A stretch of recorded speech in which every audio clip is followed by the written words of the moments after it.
Hello friends. आज हम NCERT class 6 की दूसरे अध्याय का अध्ययन करेंगे, है ना, जिसका कि एमसीक्यू लगाएंगे। एमसीक्यू माध्यम से हम आज विश्लेषण करेंगे, जो कि सभी एग्जाम के लिए आवश्यक होगा। तो चलो आज हम दूसरे अध्याय के अध्ययन करते हैं। आरंभिक मानव की खोज। आरंभिक मानव की खोज। तो एक नंबर क्वेश्चन क्या है? निम्नलिखित पुरास्थलों में से किस स्थल से मनुष्य की आखिर तक खाद्य संग्रह होने के प्रमाण नहीं मिले? क्या कहता है कि प्रमाण नहीं मिले हैं। हमारा नहीं के बारे में बात करता है। तो हमारा एक नंबर क्या कहता है? एक नंबर का था भीमबेटका से, हुसगी से, चिरांद से, कुरनूल की गुफा से। तो अगर हम बात कर सकते हैं, एक नंबर क्या कहता है? भीमबेटका, हुसगी, बी नंबर हुसगी, सी नंबर चिरांद और डी नंबर कुरनूल। तो हमारा क्वेश्चन सी हमारा गलत है। सी हमारा क्या? सी हमारा गलत है, जो कि एकदम स्टेटमेंट सी हमारा गलत है। तो व्याख्या देख लेते हैं इसका। व्याख्या का था भीमबेटका, है ना, भीमबेटका, हुसगी और कुरनूल के गुफाओं से मनुष्यों के आखेटक व संग्रह होने के प्रमाण मिले हैं। ये तीनों पुरापाषाणिक पुरास्थल है, जबकि चिरांद नवपाषाणिक पुरास्थल है। भीमबेटका नर्मदा नदी के किनारे तथा हुसगी और कुरनूल की गुफाएं तुंगभद्रा नदी के किनारे स्थित है। अगला हमारा क्या है? अगला जो क्वेश्चन है 2, निम्नलिखित पुरास्थलों में से कौन से नवपाषाणिक पुरास्थल है? नवपाषाणिक पूछा है। तो एक नंबर का था Mehrgarh, 2 number Burzahom, 3 number Mahagara, 4 number Koldihwa, 5 number दावरजलिंग heading. तो ये सभी हमारा नवपाषाणिक पुरास्थल है। तो ये सभी क्या है? हमारा नवपाषाणिक पुरास्थल है। नीचे दिए गए पुट का प्रयोग करके। तो देखो कहने का तात्पर्य व्याख्या में क्या कहते हैं? व्याख्या उपरोक्त सभी स्थल नवपाषाणिक पुरास्थल है।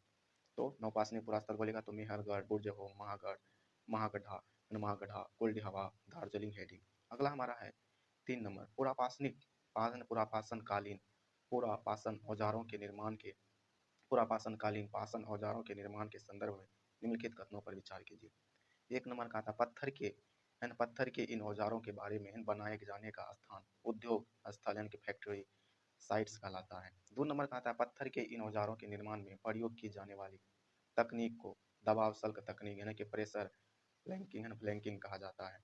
तो इनमें से हमारा कहता उपयुक्त कथनों में से सही कथन यानी कथनों का चुनाव कीजिए।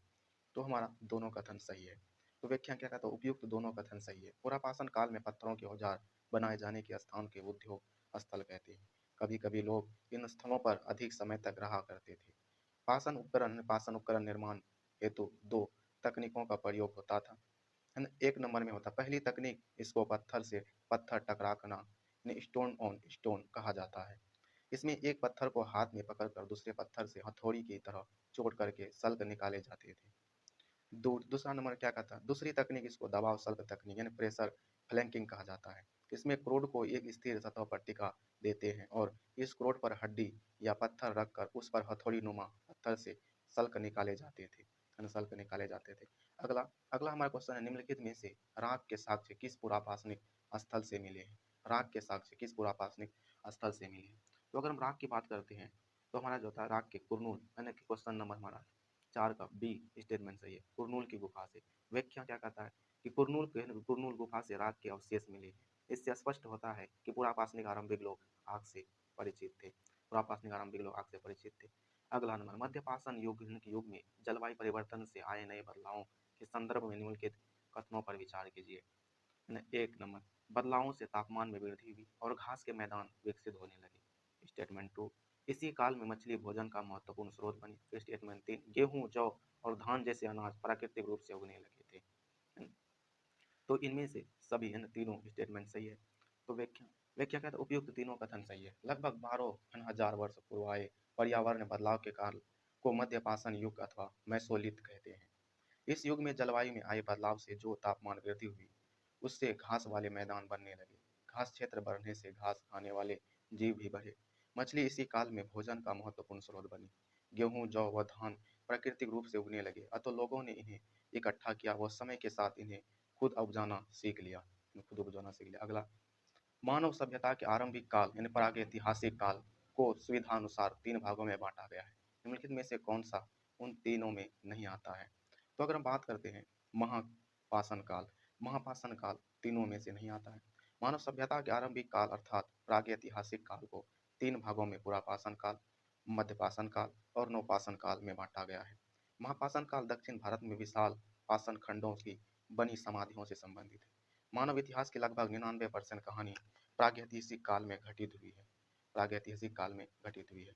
एंड क्वेश्चन नंबर 7, निम्नलिखित में से कौन सा पुरास्थल प्रागैतिहासिक शैल चित्रकला के लिए जाना जाता है? शैल चित्रकला के लिए जाना जाता है। तो शैल चित्रकला के लिए हमें कौन कौन जाना जाता है? बाघ की गुफा, अमरावती, भीमबेटका, बाघ की गुफा या अजंता की गुफा। तो शैल चित्रकला के लिए हमारा भीमबेटका जाना जाता है। कौन जाना जाता है? भीमबेटका। स्टेटमेंट बी, भीमबेटका वर्तमान मध्य प्रदेश के रायसेन जिले में स्थित है। भीमबेटका का रायसेन जिले में स्थित है।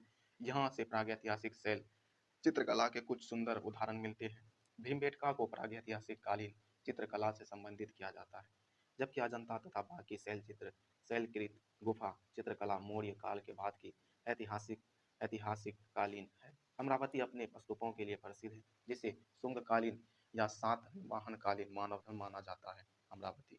अगला, निम्नलिखित पर विचार कीजिए। निम्नलिखित पर विचार कीजिए। पुरापाषाण काल, मध्यपाषाण काल, नवपाषाण काल।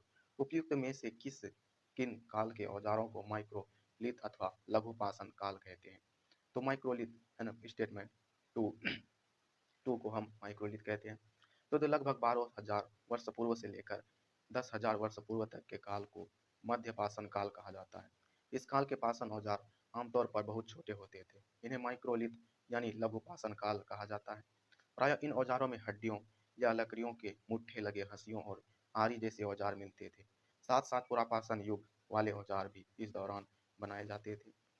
अगला अगला हमारा हुजगी के संदर्भ में निम्नलिखित कथनों पर विचार कीजिए। एक नंबर क्या कहता है? हुजगी से पुरापाषाण युग के कई साक्ष्य प्राप्त हुए हैं। नंबर स्टेटमेंट 2, यहाँ से प्राप्त अधिकांश और बलुआ पत्थरों से बनाए जाते थे। उपयुक्त में से कौन सा से सही है? मतलब कि देखो, कथन हमारा एक सही है। एक में क्या कहता है? कथन 1 सही है। हुजगी कर्नाटक में स्थित पुरापाषाण कालीन स्थल है। यहाँ से प्राप्त कुछ पुरास्थलों से अलग अलग कार्यों में प्रयोग किए जाने वाले कई औजार मिले हैं। हुजगी में अधिकांश औजार चूना पत्थर से बनाए जाते थे, न कि बलुआ पत्थरों से। अतः कथन 2 गलत है। क्वेश्चन नंबर 10, भारत में शुतुरमुर्ग के साक्ष्यों के संदर्भ में निम्नलिखित कथनों पर विचार कीजिए। स्टेटमेंट 1, भारत में शुतुरमुर्ग के होने के प्राचीनतम प्रमाण नवपाषाण युग से प्राप्त हुए हैं। स्टेटमेंट 2, आंध्र प्रदेश के पाटने नामक पुरास्थल से शुतुरमुर्ग के अंडे के अवशेष मिले हैं। स्टेटमेंट 3, प्रागैतिहासिक काल में शुतुरमुर्ग के अंडों के छिलके पर चित्रांकन और इनसे मनके बनाए जाने के प्रमाण मिले हैं। उपयुक्त कथनों में से कौन सा कथन सही है? तो स्टेटमेंट 1 क्या कहता है? भारत में शुतुरमुर्ग के होने के प्राचीनतम प्रमाण नवपाषाण युग से प्राप्त हुए हैं। तो स्टेटमेंट हमारा 2 है ना, कि स्टेटमेंट हमारा 3 सही है। स्टेटमेंट हमारा 3 सही है। व्याख्या क्या कहता है? भारत में शुतुरमुर्ग के होने के प्राचीनतम प्रमाण पुरापाषाण काल से प्राप्त हुए हैं। ये अवशेष पटने नामक पुरास्थल जो महाराष्ट्र में स्थित है से मिले हैं। अतः कथन 1 और 2 गलत है। कथन 3 सही है। इनके अंडों के छिलकों पर चित्रांकन और इनसे मनके बनाने का प्रमाण भी मिलता है। हाल ही में 2500 वर्ष पुराने शुतुरमुर्ग के अंडे के सेल राजस्थान के बूंदी से भी प्राप्त हुए। राजस्थान के बूंदी से भी प्राप्त हुए। परिणाम अगर हम देखते हैं तो सही उत्तरों की संख्या हमारा 7 है। सही उत्तर हमने 7 दिया, गलत उत्तरों की संख्या 3 है।